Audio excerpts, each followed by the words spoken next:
Okay, this is part 5 of chapter number 2, Units and Measurement of class 11.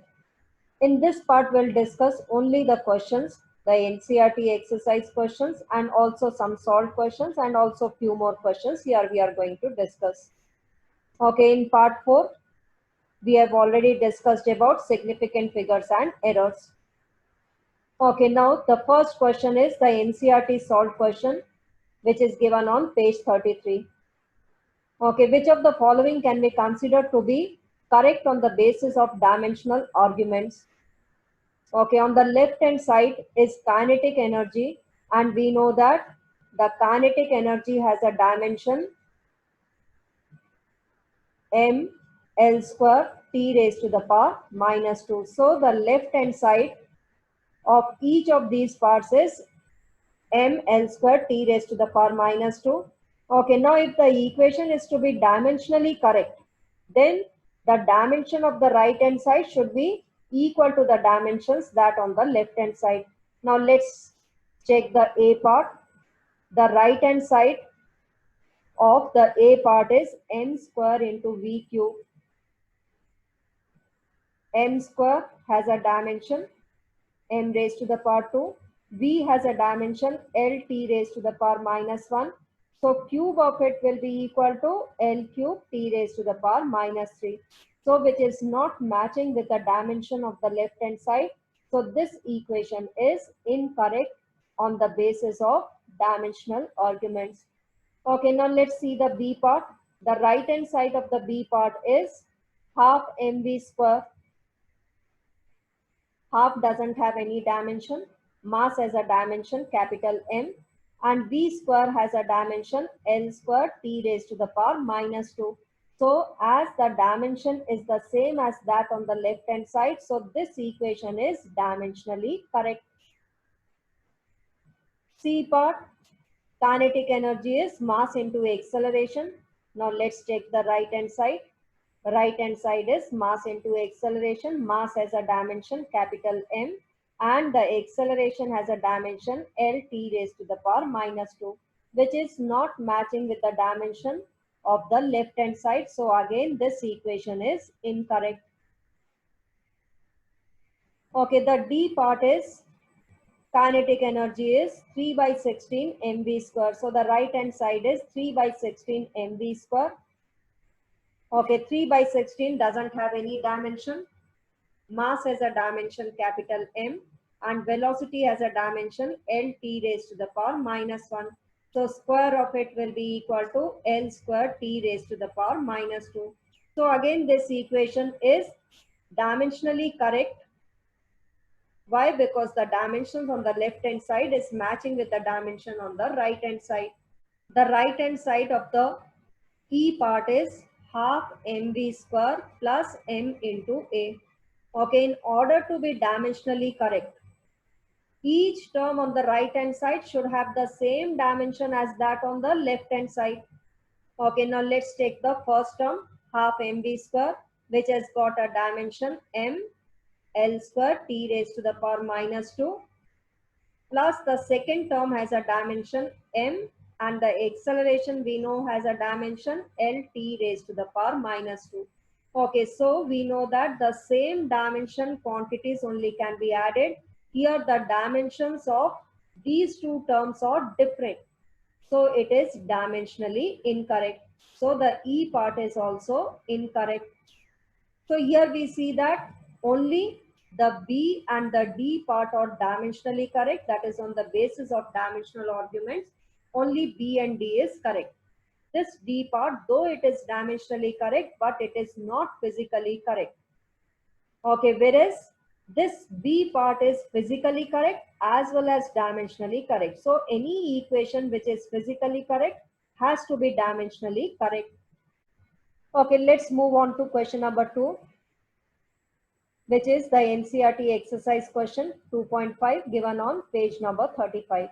A new unit of length is chosen so that the speed of light in vacuum is unity. So it is given that in a new system, the speed of light is taken as unity. We know that the speed of light in SI system is 3 into 10 raised to the power 8 meter per second. But here the new unit of length is chosen, in which c is equal to unity. That is, the speed of light in vacuum is unity. Now here you have to find out the distance between the sun and the earth in terms of this new unit of length. Okay, so we know that the distance is equal to speed into time. Okay, here the speed is the speed of the light,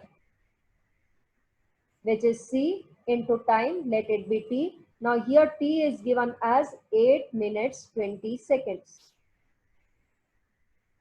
Okay, 8 minutes is equal to 8 into 60, that is 480 seconds plus 20 seconds. So the time is given as 500 seconds. Okay, now substituting it here. Here the speed of light is taken to be unity and the time is 500 seconds. So what is the distance in terms of new units? It will be 500 in new units.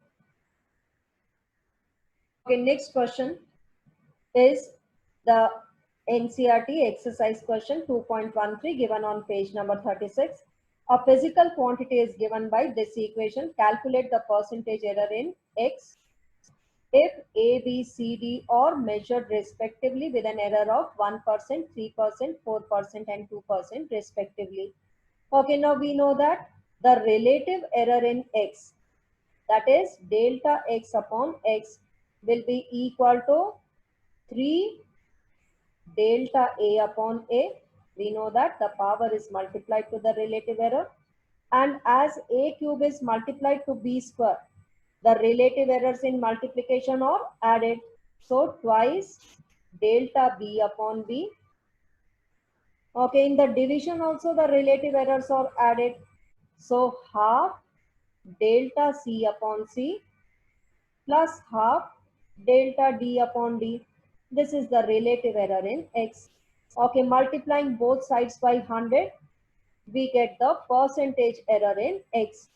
So this will be the percentage error in X. So as we have multiplied the left hand side by 100, so here on the right hand side also, we multiply each term by 100.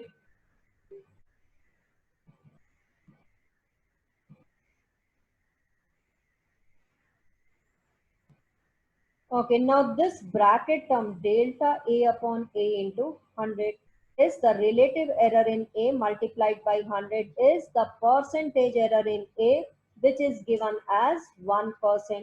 So it is 3 into 1% plus 2. Again this delta B upon B into 100. This is the percentage error in B, which is given as 3% plus half. Delta C upon C into 100 is the percentage error in C, which is given as 4% plus half. Again this term delta D upon D into 100 is 2%. This is the percentage error in D. Okay, so on calculating, we get 3 plus 6 plus 2 plus 1%. That is, it is equal to 12%. So the answer is 12%. That is, the relative error in X is 12%.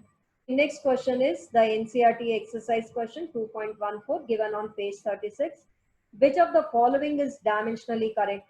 Again, in order to be dimensionally correct, here the dimension of the left hand side should be equal to the dimension on the right hand side. Okay, here Y is the displacement. Displacement has got a dimension capital L. A is the amplitude. Amplitude is defined as the maximum displacement. So the dimension of amplitude is also L. Capital T is the time period, which has got a dimension capital T. V is the velocity, which has a dimension L t raised to the power minus 1. Start with the first part. Y is equal to A sine 2 pi t upon capital T. Okay, first we'll check this sine theta should be dimensionless. That is, the argument of sine should be dimensionless. We know that sine theta is always dimensionless. So this argument of sine should be dimensionless. Okay, here 2 pi doesn't have any dimension, t upon t. The dimension of t cancels out and we get this sine 2 pi t upon capital T to be dimensionless. Now let's check. Y is having a dimension capital L and A is also having a dimension capital L. So the first part is dimensionally correct. Okay, B part. Y is equal to A sine V into T. The first thing we'll check is this sine theta should be dimensionless. Okay, sine V into T. Here V is having a dimension LT minus 1 and T is having a dimension capital T. So the dimension of the argument of sine is L. So this equation is incorrect. Okay, though Y is equal to A, the dimension of these two are matching, but this thing, the argument of sine should be dimensionless. Okay, but here the argument of sine is getting a dimension capital L, so this equation is not correct. Again, in the C part, first we'll check the dimension of sine theta. Okay, sine t upon A. This should be dimensionless. T is the time and A is the amplitude. So T into L raised to the power minus 1. Again, sine theta is having some dimension. So again, this equation is incorrect. Why? Because sine theta should be dimensionless. Let's take the D part. Y is equal to A upon root 2 sine 2 pi T upon capital T plus cos 2 pi T upon capital T. Okay, so this should be dimensionless plus cos theta should also be dimensionless. 2 pi doesn't have any dimension, T upon T, the dimensions cancel out. So this argument of sine is dimensionless, that is sine theta is dimensionless, plus cos 2 pi T upon T, this is also dimensionless. Okay, now let's take here, Y is having a dimension L, A upon root 2.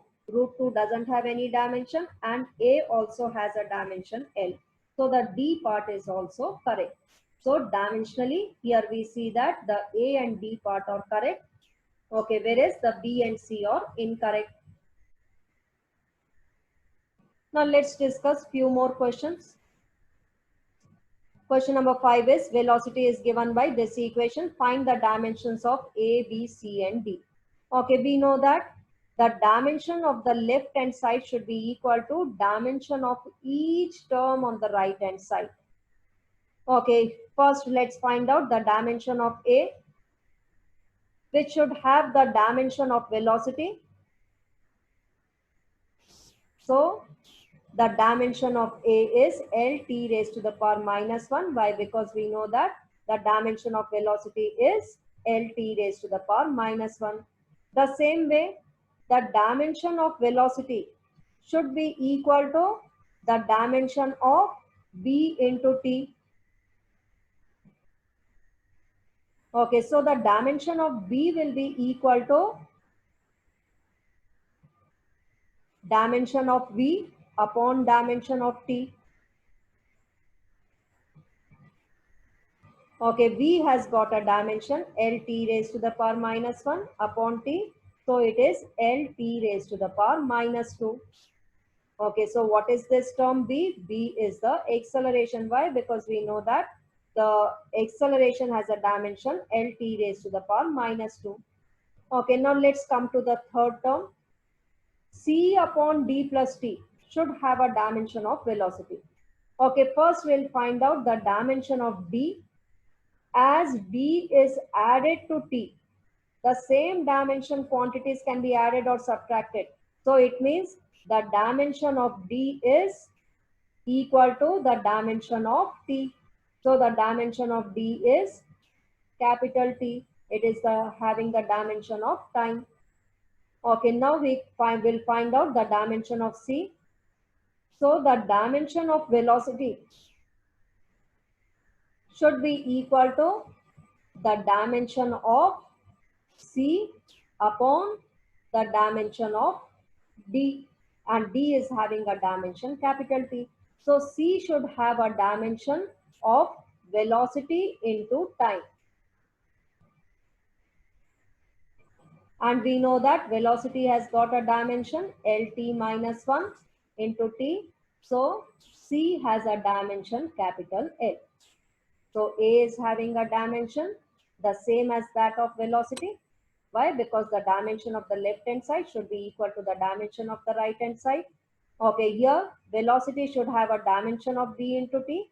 So the dimension of B is LT raised to the power minus 2. Okay, and D is added to T. So the dimension of D will be the same as that of time, that is capital T. Now the dimension of C will be equal to dimension of velocity multiplied by the dimension of time. So the dimension of C is capital L. Okay, then question number 6 is find the dimensions of A and B in the relation where F is the force, X is the distance and T is the time. Okay, again we know that the dimension of the left hand side should be equal to dimension of each term on the right hand side. So the dimension of A should be equal to the dimension of force upon the dimension of root x. Okay, now we know that the dimension of force is mlt raised to the power minus 2 and root x. X is having a dimension L and root x means the dimension of root x will be L raised to the power half. Okay, so L raised to the power 1 minus half, it becomes L raised to the power half T raised to the power minus 2 is the dimension of A as given over here. Now let's find out the dimension of B. The dimension of force should be equal to dimension of B into dimension of T square. So the dimension of B will be equal to the dimension of F upon the dimension of T square. Dimension of F upon T square. Now force has got a dimension mlt raised to the power minus 2 and T square has a dimension T raised to the power plus 2. So the dimension of B is ml T raised to the power minus 2 minus 2, that is T raised to the power minus 4. So the dimension of B is ml T raised to the power minus 4. Let's proceed to question number 7. If force, velocity and time are taken as fundamental units, find the expression of work in terms of force, velocity and time. So here it is given that work depends upon force, velocity and time, the power of which is not known. So let us raise the power of force to A, velocity to B and time to the power of C. So work is depending upon force, velocity and time. Okay, we have raised their powers to A, B, C respectively. Equating it, some dimensionless constant K, V raised to the power B. Okay, this is equation number 1. In order to find out A, B and C, we put the dimensions of each of this term. Work has a dimension ml square T raised to the power minus 2. K is dimensionless. Force has got a dimension mlt raised to the power minus 2. Velocity has got a dimension lt raised to the power minus 1 and time has a dimension capital T. Now collect the power of m, l and t on the right hand side. The power of m is a. The power of l here is a plus b. And the power of t here is minus 2a minus b plus c. Whereas on the left hand side, m l square t raised to the power minus 2. Now let's equate the power of m. Here the power of m is 1. Here the power of m is a. So a is equal to 1. Now let's equate the power of l. A plus b is equal to 2. Let's equate the power of t. Minus 2a minus b plus c is equal to minus 2. Now let's find out a, b and c. Here a is given, a is equal to 1. A is equal to 1. Substituting in this equation, we get b is equal to 2 minus 1. So B is also equal to 1. Now substitute A and B in this equation. Minus 2, A here is 1, minus 1 plus C is equal to minus 2. So this is minus 3 when it goes there. When it goes on the right hand side, C will be equal to minus 2 plus 3, which is equal to 1. So again C is equal to 1. Substituting in this equation, equation number 1, we get work is equal to K, force raised to the power A, which is 1, B raised to the power B, which is again 1, and T raised to the power C, which is 1. So the expression of work in terms of force, velocity, and time will be given by this equation. Let's proceed to the next question. Frequency N of tuning fork depends upon length, modulus of elasticity, and density. Derive the expression of frequency where the dimensions of modulus of elasticity is given as m L raised to the power minus 1 T raised to the power minus 2. So the frequency is depending upon length raised to the power A, modulus of elasticity raised to the power B, and it's also depending upon density raised to the power C. Equating it, some constant of proportionality K, L raised to the power A, E raised to the power B, and D raised to the power C. Again, we substitute the dimension of each of these physical quantities. We know that N is the frequency, which is having a dimension m raised to the power 0, L raised to the power 0, T raised to the power minus 1. K is dimensionless. L has got a dimension, capital L. Modulus of elasticity, which is stress upon strain.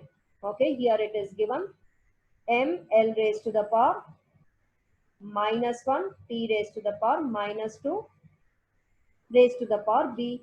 Density is mass upon volume. So it has got a dimension m L raised to the power minus 3 raised to the power C. Now collect the power of m on the right hand side. M is raised to the power B plus C.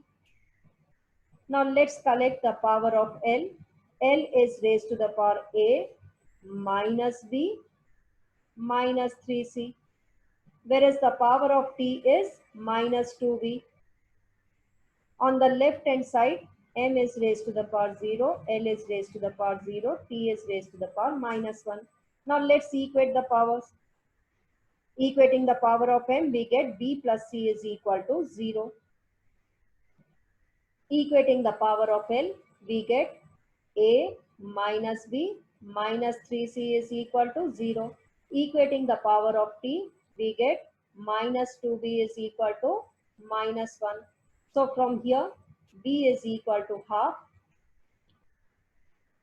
Substituting it here, B plus C is equal to 0. So what do we get? C is equal to minus half. Now let's substitute B and C in this equation.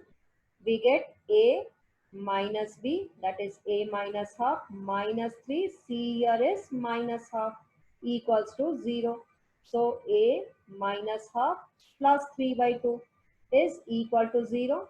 Okay, so A is equal to, taking on the right hand side, minus 3 by 2 plus 1 by 2.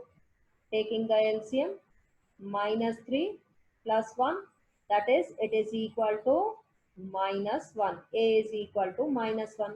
Substituting A, B and C in equation number 1. This is the equation number 1. We get the frequency is equal to K, L raised to the power A, which is minus 1. Modulus of elasticity raised to the power B, which is half. Density raised to the power C, which is minus half.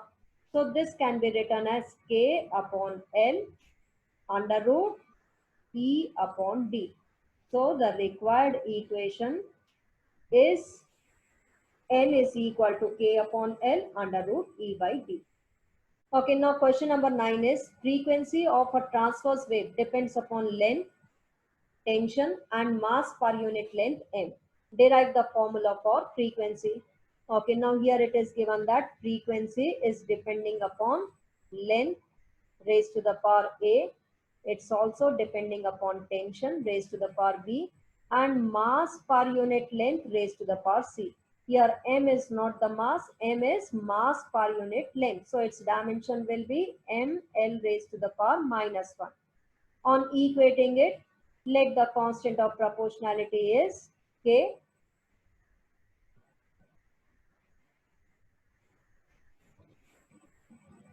Okay, substituting the dimensions of each of this physical quantity, m raised to the power 0, L raised to the power 0, T raised to the power minus 1 is of frequency, K is dimensionless, L is having a dimension capital L.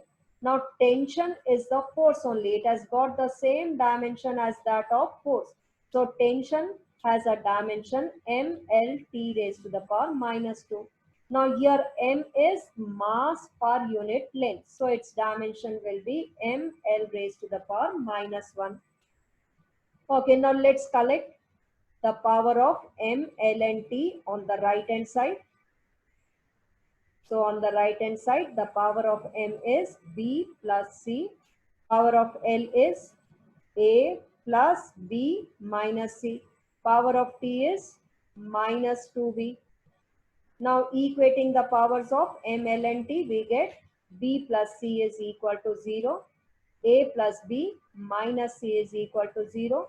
Minus 2b is equal to minus 1. So we get b is equal to half. Substituting b over here, we get c is equal to minus half. And substituting b and c over here, we get a plus half, minus into minus, it becomes plus, plus half is equal to 0. So a is equal to minus 1.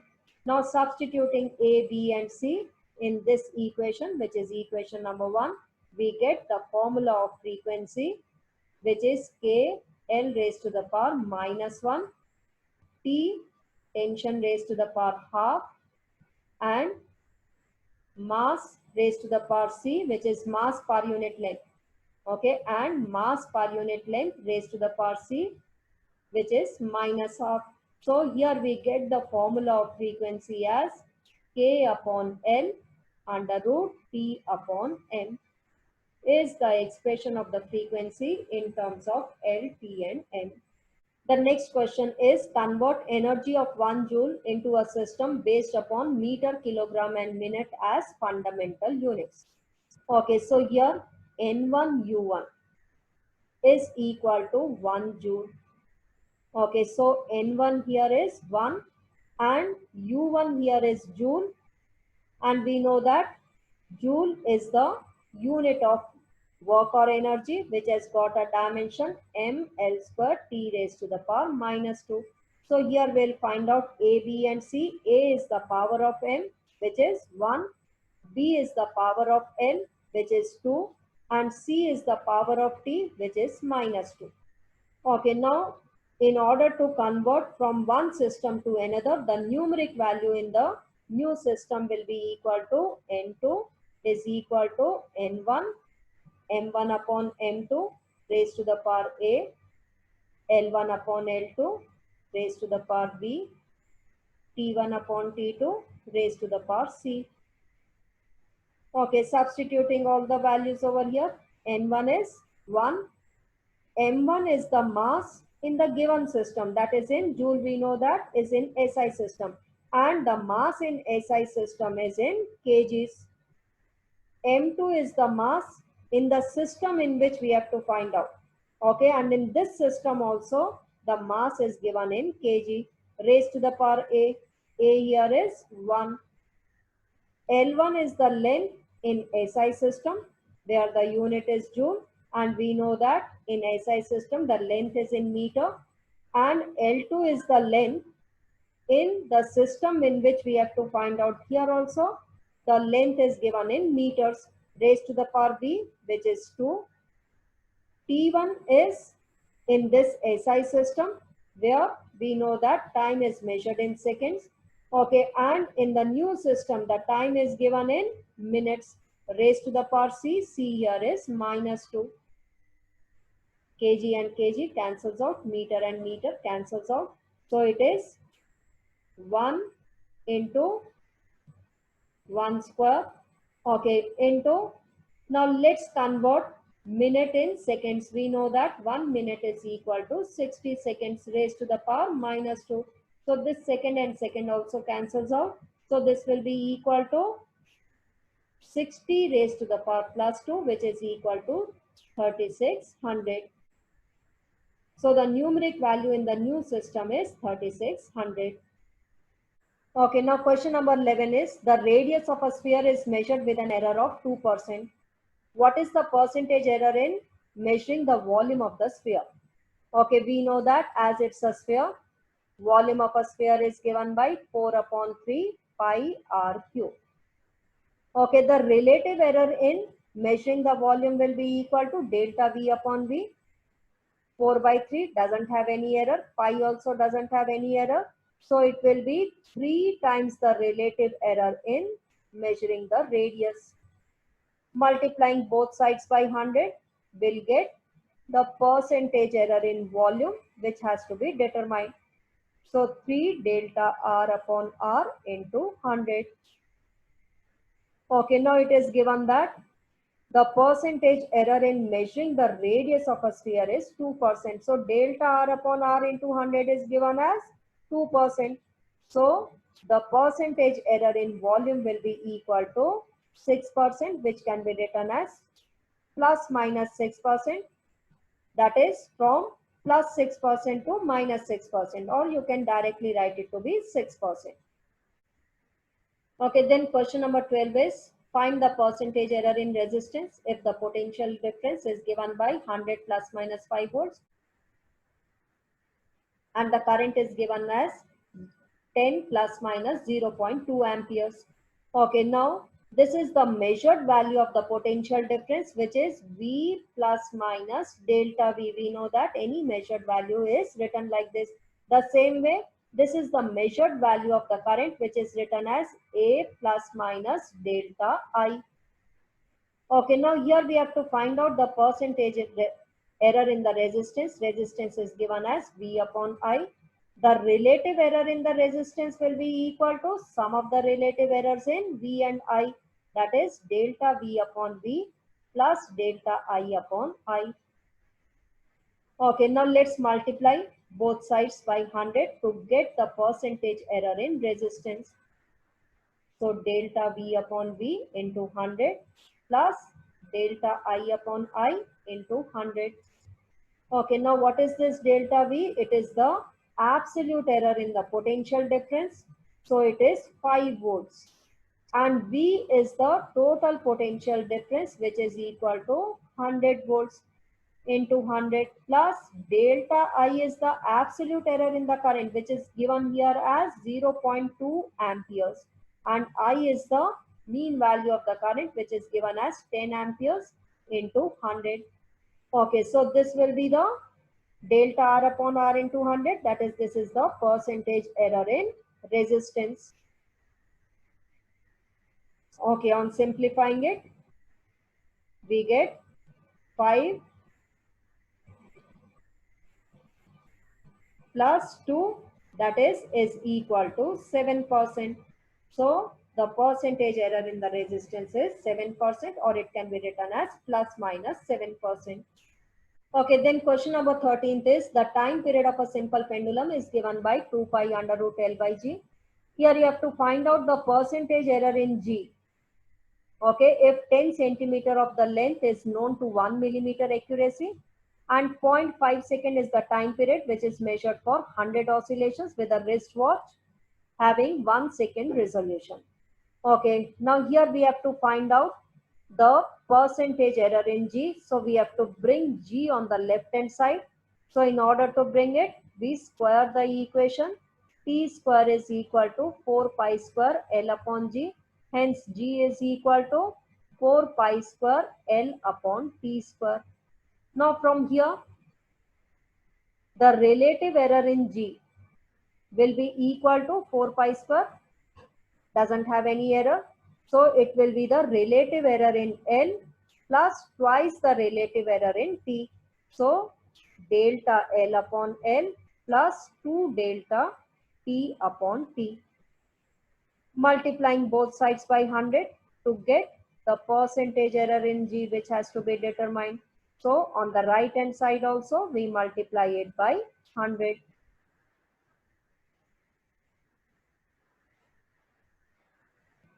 Okay, now what is delta L over here? Let's read the question once again.